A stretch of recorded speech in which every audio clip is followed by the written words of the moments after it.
An episode like this is very hard for me to properly talk about, so I'm going to do my best here, guys. But I got to be honest with you, I love this episode. Has a couple flaws here and there, just little nitpicks and issues, but nevertheless, this is a really good episode. This is among my favorite episodes in TNG and across Star Trek in general. And a lot of that is on the strength of the script, which is very tightly written with only a couple holes in it, and on the performance of James Sloyan, as well as Andreas Katsoulas, as well as Patrick Stewart and Brent Spiner. Basically, all of those actors just carry this one to success. Believe it or not, this was basically Ronald D. Moore's second episode. Although he shouldn't get all credit for this, and he himself has admitted this, because he put forth the basic idea. Cuban Missile Crisis in TNG. Funnily enough, we've already had a Cold War episode just a few episodes ago. In fact, this wasn't intended, but because of how things ended up lining up, they actually wanted to push this anyways because they had just done The Enemy, which ended up working out really well and kind of furthered the idea of the Romulans as the recurring undercurrent villains of TNG, even though they only really show up in like 5 episodes, or maybe like 6 or so. I don't remember off the top of my head. It is not a lot. Nevertheless, this kind of stuff kind of showcases that background element of the political situation right now. There was one pretty big issue, though, because originally the episode was supposed to start on Sherlock. I keep wanting to say James for some reason. I don't know why. James Sherlock? No. Sherlock Holmes. There we go. Sherlock Holmes. It was supposed to be a recurrence of that theme that was going on with Data. And then they had legal issues. I've actually already talked about those legal issues, and we'll bring them up again. But this is just another time when that particular problem was occurring. And so it's like, okay, what are we going to do about this? Well, we're going to not do the episode like that. And they only had 2 days before filming to try and fix this. So out of nowhere, some sources disagree on where this came from. But one way or another, Henry V was, actually, be more specific, Shakespeare was suggested, and they were going to use the episode The Defector, or script. And then Patrick Stewart suggested Henry V, and it just lined up correctly. They added a few different lines, changed a few different things, and bam, we do a Henry V scene. Here's the thing. Patrick Stewart is obviously a Shakespearean actor. Duh, right? And he obviously really likes Shakespeare. Again, duh. And, okay, I'm with it. What I don't understand is why Captain Picard is not playing the one soldier in the scene. Here's the thing. For those of you not aware of what I'm talking about, they have a scene where Data, playing Henry V, comes in and talks to 2 of his soldiers, one of which was played by a gentleman whom I don't recognize but does a good job of the role, and the other's played by Patrick Stewart. Right next to Picard over there, who is played by Patrick Stewart. What? I suppose this sounds like a weird thing to complain about, but it's just jarring in a weird sort of way to have Stewart there twice, playing 2 completely separate roles for what amounts to no reason. That's so clearly and obviously Patrick Stewart under that makeup, and despite his accent. And it's not like he doesn't do a good job with the role. Why not just have Picard do that role as part of his trying to help Data with this whole thing? Picard is obviously pro-Shakespeare. He has a line which is something along the lines of, no better way to embrace humanity than by studying Shakespeare, which I disagree with, by the way. But then again, I was kind of an outlier back in theater classes and theater, school stuff, and actually doing plays, because I don't think Shakespeare's that great. But regardless of that, given the fact that Picard, the character, is obviously pro-Shakespeare, I mean, this isn't even the first time this has come up, why not have him just playing the character? It just seems like such a weird, unnecessary thing, and added some unnecessary additional editing that had to be done for the scene. And it's just little stuff like that which bothers me on this episode. I do want to talk about one thing before we really get into the meat of the episode, though. It's kind of a cool idea using the holodeck like this, right? Like, there's always the joke, what would you do on a holodeck? Oh, well, sex, right? Okay, yeah, that's great. Go have sex on a holodeck. But what about the other more interesting things you could do on the holodeck? Like, practice acting. Just to use an example.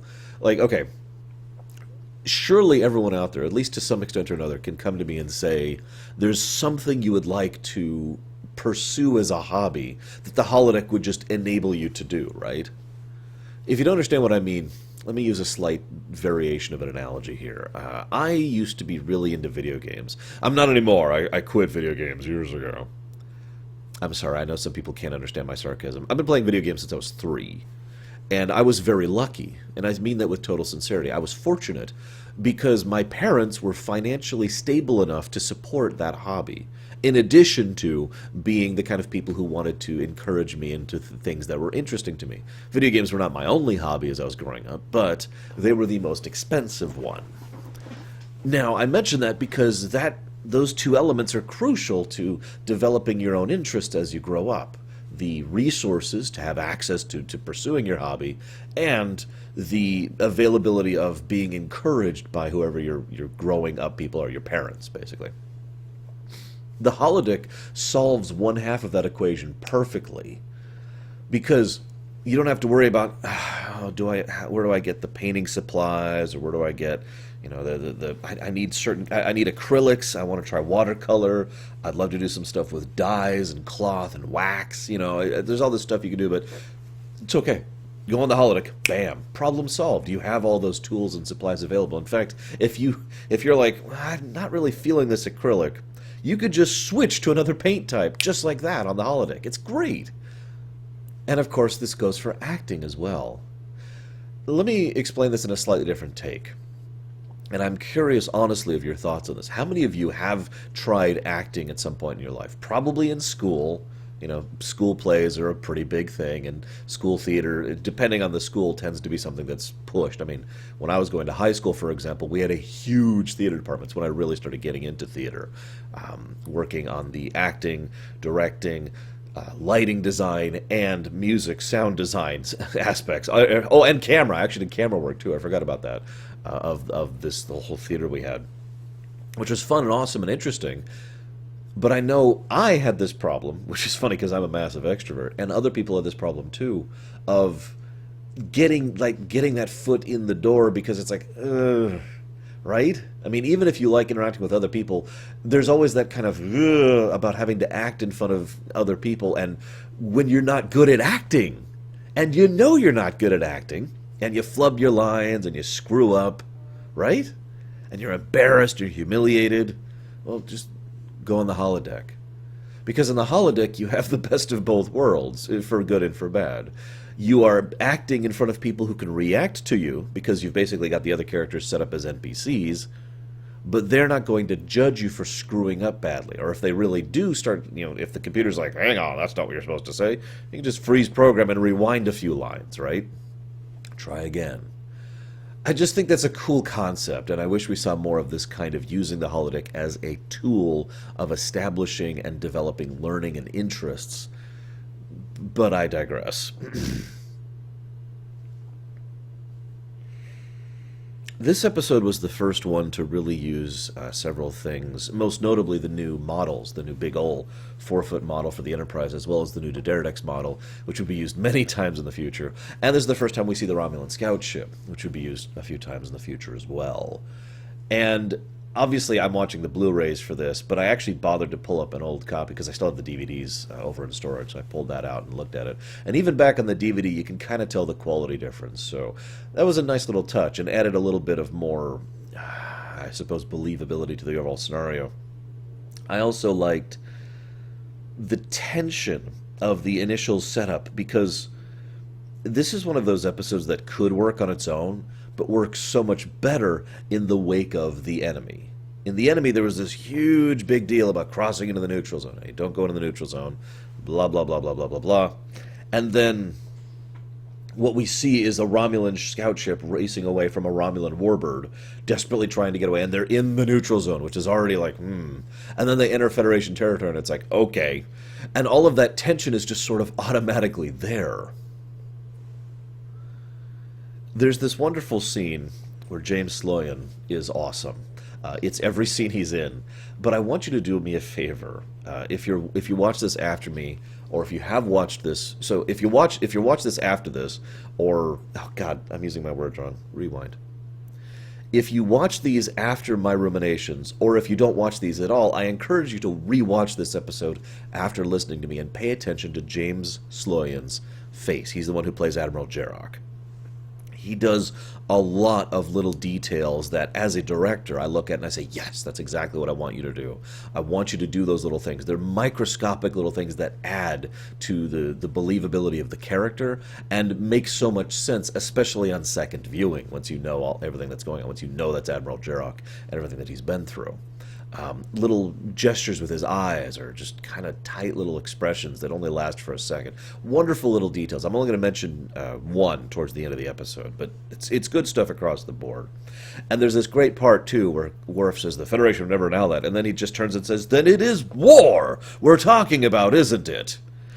And simply the way he says that gets across everything about his motivations right there, that the entire point of this is not to curtail the Romulans or to advance Federation people. It is simply to stop a war. One of Jarek's most interesting character traits, in my opinion, is that he is not a traitor. I know that that's arguable because a traitor is technically a political entity, and therefore, by political definitions, he is, in fact, a traitor. He is guilty of treason.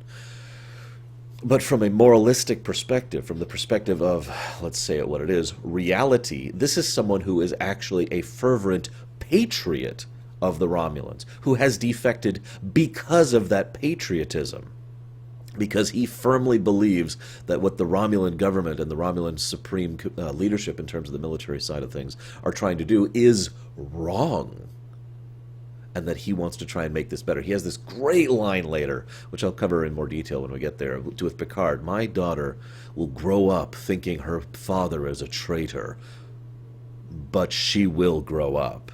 And that just sells it right there. So he blows up the scout ship. There's this nice little tidbit.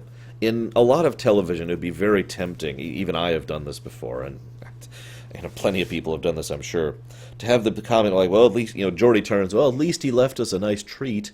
Oh gosh, this wonderful tech. It would have been it would have been typical if they had just blown up on the spot. But the fact that it takes a few more seconds to get there is actually kind of nice in a weird sort of a way. They even call him out on it. He's like, what, wouldn't you have done the same thing? I mean, really? So, he directly references Galorndon Core. Nice little reference there. He also kind of gives away just a little bit that he knows more than he should, because despite his statement, I don't think the events of Galorndon Core were widespread knowledge. I don't. I think that was something that was really only said in the upper echelons of command.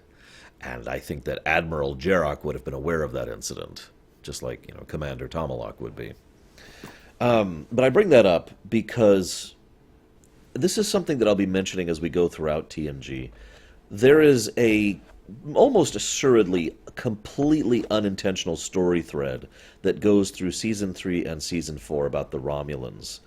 And I guarantee with like 99% certainty it was not something they intended to happen. It just kind of naturally follows the course of events and kind of creates this subtext of the Romulans and their continuing efforts to subvert the Federation and establish greater political control over the galaxy in general, but the Beta Quadrant in particular.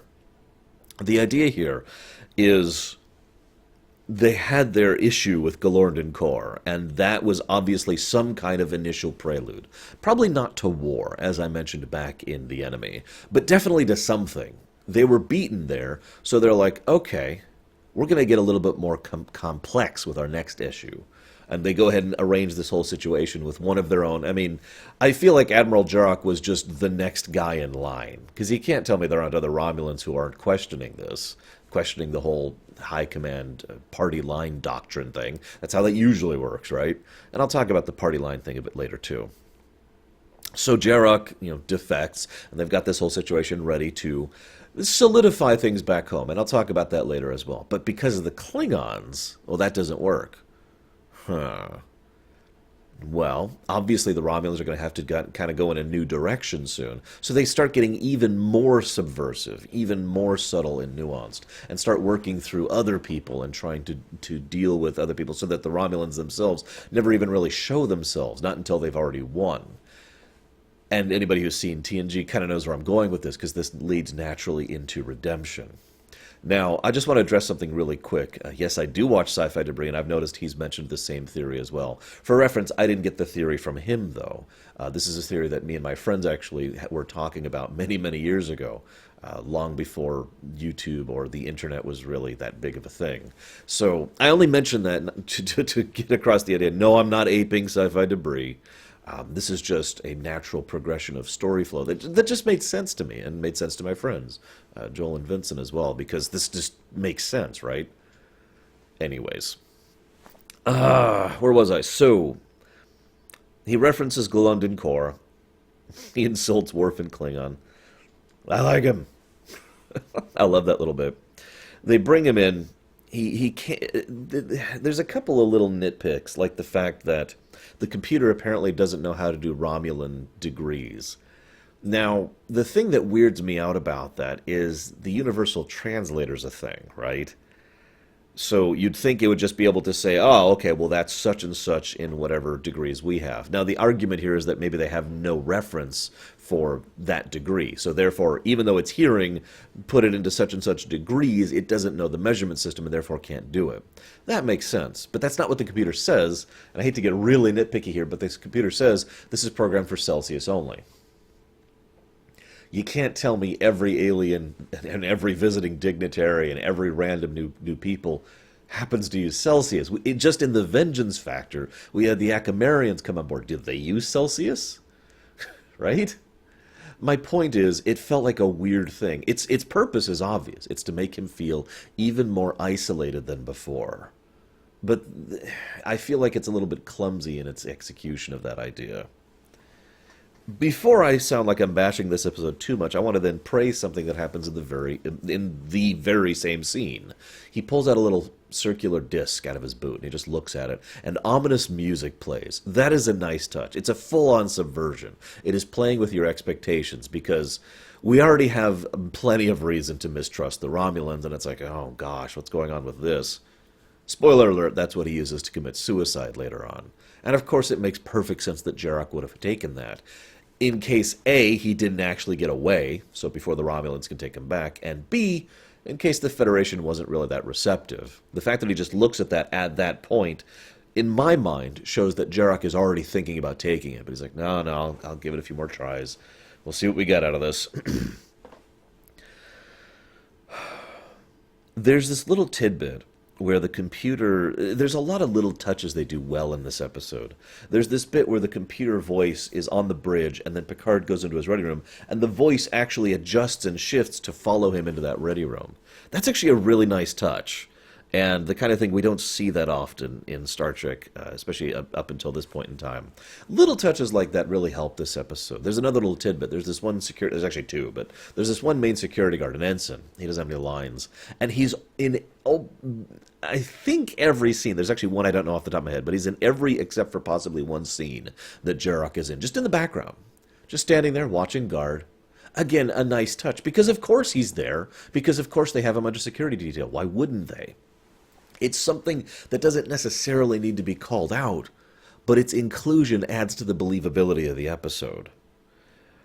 There's also another little point I want to mention here. At the 17-minute and 15-second point, Picard, debating the situation, calls Worf in for security arrangements. That's it. He moves on. So they go and they start analyzing the data from the chase. This is another one of my nitpicks of this episode. They have clear, demonstrable evidence that the D'Derdex was allowing the scout to get away. But this is basically never brought up again until the very end of the episode. This is something that it would have been nice to just smack Jarek in the face with. Like, hey, they let you go. What? Why would they let me go? I have knowledge of this stuff. You know, and they obviously the reason they don't discuss this is because they could have cracked the mystery earlier and not had all of the drama and suspense of the final points of the episode. But my point is, as a writer, I would have ejected that scene entirely. I would have just tossed it out the window. Because it's too obvious of proof. It's the biggest point of proof by far that this is all a charade. Despite all of the sincerity of Jarek, and he is very sincere, credit again to James Sloyan's acting, despite all of the information he is willing to finally relent to giving when it gets to the point where he's finally willing to do that, despite him opening up about who he is and all that stuff, all of that flies in the face of the fact that they let him go, and they have demonstrable proof of that. I would have ejected that scene entirely, maybe add back in the bits of the interrogation scene that were cut, because it not only doesn't add anything to the episode, it actively detracts from it. Anyways, so, cut forward a little bit more. There's this great bit where Picard says, Data, I want you to keep a record of the events of these couple days. That's awesome. I know that you don't need to say that every time, but given the gravity of what's going on here, it makes so much sense that Picard would want a neutral observer, an impassionate observer, to literally keep a historical record of these events, just in case. And Data's perfect for that. I know that sounds like a weird thing to praise, but I love the idea that Data himself has, after this point, just kind of starts keeping a record going forward. I've always had the personal headcanon that the events of Data's day were a sort of a side growth of this original idea of Data kind of keeping a record of the events of his life for historical purposes. I mean, he's on the Enterprise, for God's sakes. He's on the cutting edge of history many times. And while Data's day was all about more ground-to-earth stuff, you can't tell me Data wouldn't keep track of everything, right? And yes, I know they mention Bruce Maddox in Data's Day as well as one of the reasons for that. But I stand by my point because I think it's a cool idea. Anyways, so they have the interrogation scene between Riker, Troy, and Jarek. It is a damn shame that scene was cut short because I feel like they did some good stuff with it. And the scene itself, as presented, is almost filler. It's just Jarek being like, stop asking me. I'm not going to give you information. Go away. Go away. Like we've kind of already covered this. And then the scene just ends abruptly because it was cut for time. So Geordi... Oh, hang on. One quick thing. There's this one little bit at the 21-minute and 50-second mark where Picard is about to send the probe out. And so Picard... and Worf says, excuse me, there are Klingon security channels on it. Worf, go handle it in room B. And then he starts talking about the probe. So that leaves us with a great conversation between Geordi and Data. I love this conversation because to me it is a great way to explain the concept of gut feeling or instinct, both of which are illogical concepts, to an android who has neither. Because, as Geordi puts it, and I agree with this, the entire purpose of gut instinct is to fill in the blanks when we lack information. If we make a choice based purely on the information we have, because we have all the information available, then we're probably going to make a choice predominantly logical. Now, I know, obviously, emotions can get in the way of that as well, but my point being, we can judge and decide things when we know all the information. It's one of the hardest things to accept for us as viewers and fans of fiction, especially when discussing and analyzing these works, because we know things the characters don't. So we can look at someone and say, well, that's stupid. But we don't know what they knew, which is to say we actually know more than they knew in character at the time. It's also what leads to the concept of the armchair general. Oh, obviously you should have just done this. But again, the advantages of hindsight and the information that the person in character didn't have at the time. I myself tip over this a little bit sometimes because, of course I do, I'm an idiot and I screw up just like anyone else does. But I mention this because I love this method of explanation. What do you do, Data, if you don't know everything? If you don't have the truth accessible to you? And then, of course, they get that wonderful bit of information where they find the cloaked probe, which we now know in the future is a cloaked probe, which is like, oh, shoot, there's something there. Which brings me to a weird question. Obviously, the Romulans were pretty committed to this particular deception. Why not plonk down a generator and a building with a cloaking device on it, on the planet? Why not just do that? That would have added so much more additional credence to the situation, especially since, as Data points out, a cloaked building would be much more visible and much easier detected. It would have completely sold them on the idea that it's there. As weird as this may sound, I feel like that in character the Romulans kind of gave away their hand way too early and way too often, notably with the letting the scout get away problem, but also with the fact that they didn't commit to this deception on Mintaka 3, or whatever the hell the name of the planet was. So Data's on Data's in 10 forward, just staring at Jarok. Jarok's response is aggravated. Can I presume that you do not ever seen a Romulan? Oh no, you'd be incorrect. Then why do you violate my privacy? And then Data says, oh, I'm trying to determine my gut. And based on his reaction, Jarek deduces he's the android. Again, pay attention to Sloyan's face. I know I said I'd only comment on it one more time, but I got to comment on it here as well. Because you just see his mood warm. Or more accurately, I would say it's more like he unclenches. You could just see how uncomfortable and how alien all of this feels to him. Like he is completely in a situation he does not want to be in, and that he actively despises. Something that will be repeated by Garrick over on DS9, actually, in The Wire, I believe is the name of the episode. I could be wrong about that. In fact, we've covered that episode already by your perspective. I haven't actually covered that episode yet because I'm doing the TNG first, then we'll do DS9. Point being, you look at that, and he just is like, finally someone I don't have to pretend to. Finally someone I don't have to be worried about judging me. It's a cold, logical android. And he warms to him almost immediately. And Data is so ruthlessly honest with him that it actually seems to make Jarok feel more comfortable. And I like that. I like the rapport that Data and that Jarok have in their scenes together. There's also this great part where he flat out admits, I can't have the booze I want. I can't have the stars I want. I can't even go home again. I have seen, and again, Sloyan just sells this. I have seen 100 worlds, but nothing matched the raw beauty possessed by Romulus. And Data says, well, and as a kindness, Data offers him the usage of the holodeck to recreate Romulus. And that's actually really cool and kind of Data. And of course, it is again that honesty and that desire to reach out to him that makes Jarok realize that he needs to reach back. And this is the important part, really, I'm trying to think how to phrase this because this is kind of a weird thing. It is the fake nature of the Romulus projection that finally hammers in the reality of what he's done. Jarok knew this walking into this. Of course he did. He's not stupid. He knew he had the letter. You can't tell me he didn't have that letter already penned. He had the suicide chip. But as anyone will tell you, there's a difference between intellectually knowing something and having it really sink in. To use a personal example, I knew my grandmother had died because I got that phone call. And I listened to my aunt telling me about what happened and how they found her, and the funeral arrangements, which I wasn't actually able to attend, unfortunately. I've never attended a funeral, despite how many members of my family have died by now.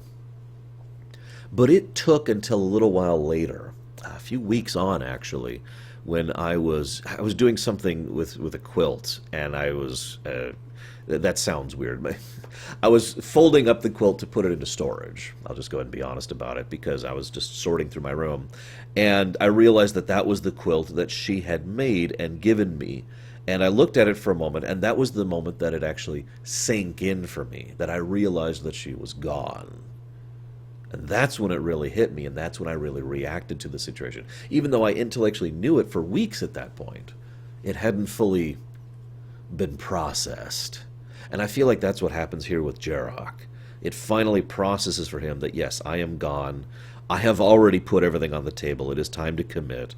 So he says, Picard, I am Jarok. I am Admiral Jarok. And then there's the scene between Picard and Jarok. I have nothing but gushing about this scene. It is perfection.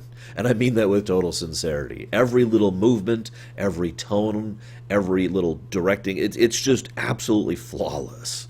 There's so many great little bits. My personal favorite is when Jarok starts talking about children. And Picard's like, yes, this is all very fascinating. And Jarok's like, and he just holds up a hand. It's like, hey, I'm going somewhere with this, Picard. Give me a moment. Let me explain. And he talks about Tiaru. Now, I know what you're thinking. Who the hell's Tiaru? Tiaru Jarok is Jarok's daughter. Now, I know that not everyone agrees that Star Trek Online is canon. However, I do like the idea that, given what happens with Tiaru Jarok over in STO, that she does finally get his letter, and that he is vindicated, at least in hindsight, with her and with the Romulan people in general. It adds a bit more satisfaction to me personally, given the overall tragedy of Jarek's story. Anyways, so the two of them talking together are just amazing, and Jarek opens up about war, and I have this note here that says, "Who knows the price of war better than someone who has fought it?" Now, I don't know how true this is in real life, but I know several people in the military who have given the comment before that, because half my family's from the military, have given the comment that more often than not, the generals and the admirals are the ones who want to avoid war, whereas it is usually more the politicians and the senators or congressmen or members of the House or members of the Parliament or whatever that are more inclined towards war, because the military heads know war and the politicians do not. I know that's kind of a generic statement and obviously does not apply in every situation, but I've always been left with that impression that people who have fought war understand war better, and thus, by logical discourse, might be less inclined towards war in the future. So, there's this great bit where Picard goes into the ready room, and Patrick Stewart, as ever, is amazing. He has this wonderful tone of regret and grimness to his voice, where he admits that Jarek has shared all of this intel and all of this information, and he's going to be coordinating with you, Geordi, and he's going to be coordinating with you, Riker and Worf, and everyone else in order to try and make this happen. Side note, given how much it's been a plot point that we know very little about the Romulans, up till this point, actually, I like to think personally that a huge amount of the information the Federation has about the Romulans comes from Admiral Jarek. Because if you pay attention, in future episodes they know more about how the Romulan's cloak works, more about how the Romulan mind control technique works, more about how the Romulan political infrastructure operates, etc., etc. And thus they have a great more ability to deal with the Romulans. And that's a recurring trend in basically every Romulan episode henceforth. Again, pure headcanon, but I like to think that that's because of what Jarek shared with them in this episode, when he fully committed to saying, here's what I got. Stop this war from happening. Now, of course, and so Picard shares with this information, and I love that regret in his tone, because that makes perfect sense, doesn't it? Picard would probably, as weird as it sounds, Picard probably would have preferred if Jarek was just a spy. If he was just some plant who was sent here, who was false, and was giving them false information, and there is no issue, and there is no war. And which is funny, because he kind of gets his wish. It is a trick. That's the great irony of this episode. It is a trick. It's just not a trick on Jarek's part. This is one of the reasons why I wish they'd smoothed over a couple little bumps in the story, because that payoff is fantastic. 30 minutes the episode spends building up this point until they finally commit. We're going to go into the neutral zone. We're going to violate the treaty. And we, the audience, thanks to this episode and previous episodes, know the impact and strength of that decision. So we're committing to this. And then it's quiet. The music stops for several minutes as they're like, okay, what are they? Well, it looks like there's some probe orbiting it in cloak. Anything on the surface? Nope. Could they cloak it? No, that'd be visible. Could they have moved it? No, that would be visible too. There's nothing here, Admiral. This is the other moment I wanted to mention James Sloyan's visible acting. The way he says, he's got this shock when they say, there's nothing here. Could they have, and then Picard flat out says, could they have fed you information? And Jarek says, no. And I'm not doing it because I'm not a good actor, but the way he says no the first time, you can just tell what's going through his mind is, no, like horror, like dread. It was all for nothing. And that reality is so horrible that he can't take it. And his next statement is, no, that's impossible, which he says with a lot more conviction and a totally different tone, because denial has taken over full front there. The first no is the realization. The second no is denial of the truth. This cannot be true. I cannot have done it all for nothing. A couple interesting points here. So obviously it was a trick. Tomalak shows up. Yay! Tomalak, 2 of 4. They do a really good visual trick where they've actually got. So what they did was they had the camera. I can't do it perfectly, like over here, so that Tomalak is talking this way while the camera's filming him this way. Now that sounds like a weird choice, and in fact, logically, it probably shouldn't work that way. But it creates a wonderful visual illusion because that's roughly where the camera is for Picard, who is over there against his camera, which is pointing that way. So we basically, for this scene, we've got one camera facing this way for Tomalak, and one facing at that diagonal for Picard, and thus the two of them, even though neither of them are looking at their respective cameras, are effectively talking to each other. Even though this is a view screen and it shouldn't work that way, it is a wonderful visual illusion. Like I said, it's a trick. So... apparently, and this is the interesting one, apparently the Romulans were okay with provoking a war with this action. But I mention that because it's entirely feasible that they wouldn't have. Obviously, Star Trek doesn't get too much into politics, and if I could be so bold, I think that is to the detriment of the show. I don't mean we need to talk about, okay, in line B on Subcommittee Section 5, we've got... No, I don't mean that. It's bureaucracy. I mean politics. I mean, the galactic community, which I've talked about many times when discussing Star Trek. Here in real life, if, I don't know, Prussia and France wanted to go to war with each other, but for their own particular reasons, neither of them wants to be the aggressor in that war if they can avoid it, because that basically hurts them politically. It makes it more likely that the European community in general is going to support the other side, and it means that they will have less support on their side, right? I mean, that just makes sense, because that's the nature of existing in a dense political scenario, which is what the galactic community is as of this point in Star Trek. There are many different powers out there, ignoring the big three. So it makes perfect sense to me that the Romulans would not want to be the aggressors in a war, that they basically lured the Enterprise here and are more than willing to destroy it and scavenge it and all that fun stuff. But I have a thought, and I want to share it. And this is headcanon, but it ties in with the enemy. One of the things I felt most strongly about the enemy is that the Romulans had this whole pro-Romulan thing, not really for the Federation's sake, but for the Romulans' sake, that they were pushing the propaganda angle in order to ensure subservience amongst their own people. That also kind of comes up in this episode. Think about this logically for a moment. Do the Romulans benefit from managing to capture the Enterprise and dissect it for information? Of course they do. Tomalak even flat out says, "We will take you as a prisoner of war." However, Tomalak flat out admits he does not believe Picard will surrender to this. And you can't tell me the Romulan command was counting on that either. Rather, the most likely outcome is the Enterprise will resist and then be destroyed, and that will be the end of it because this was an acceptable incident, politically speaking. The Enterprise violated the border, right? So what's the benefit of this entire exercise? Tomalak gives away the answer very clearly.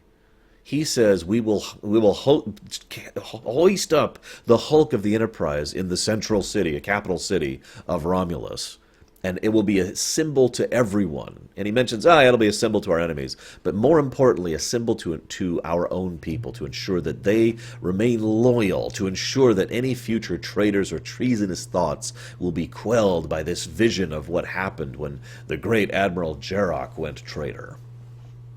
I think this is an internecine affair, more than anything else. Now, it's not like they don't get other possible benefits out of that. It's possible they might take the Enterprise intact. They could certainly learn something from dissecting it, even if they don't. They could probably, use the prisoners of war as, negotiating tools. But I think that was the core point of all of this, to suppress internal rebellion. I especially think this because this is also going to be a recurring trend of the Romulan story, most strongly pointed up in Unification. Because it just makes sense. I mean, even Enterprise actually touched on this point, even though that was centuries before, a century? A little over a century before this. I once questioned the policy of infinite expansion. You remember that little tidbit? Because I do. That says so much about how messed up the internal affairs are of the Romulans. And I guess that's all I have to say about that.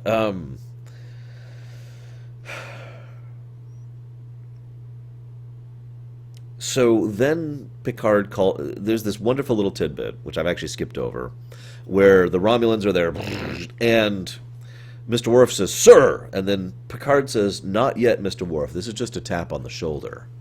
Now, I like that, because that is the third and final bit of foreshadowing to the Klingons showing up. The Klingons showing up was a wonderful reveal, and I will freely admit I didn't catch it as a kid. In fact, I even missed some of the specific points, even knowing they were there when I first rewatched this for the show. Side note, I watch these episodes, I sit here, I'm taking notes, I'm jotting down, I've got full analysis mode on. It's a little stressful, but every now and again I like to watch these episodes just for fun. And I had just finished Vengeance Factor, I believe, whatever the last episode was, and I was mentally exhausted. But I wanted to watch The Defector, so I just watched it. I just put it up on the side while I was getting some editing work done and had it up there on the side. So I actually watched The Defector twice for this rumination. Anyways, that first time when I was just watching it off to the side, I actually missed pretty much all of the foreshadowing of this. But there are 3 times. Once at 17:15, where he calls Worf in.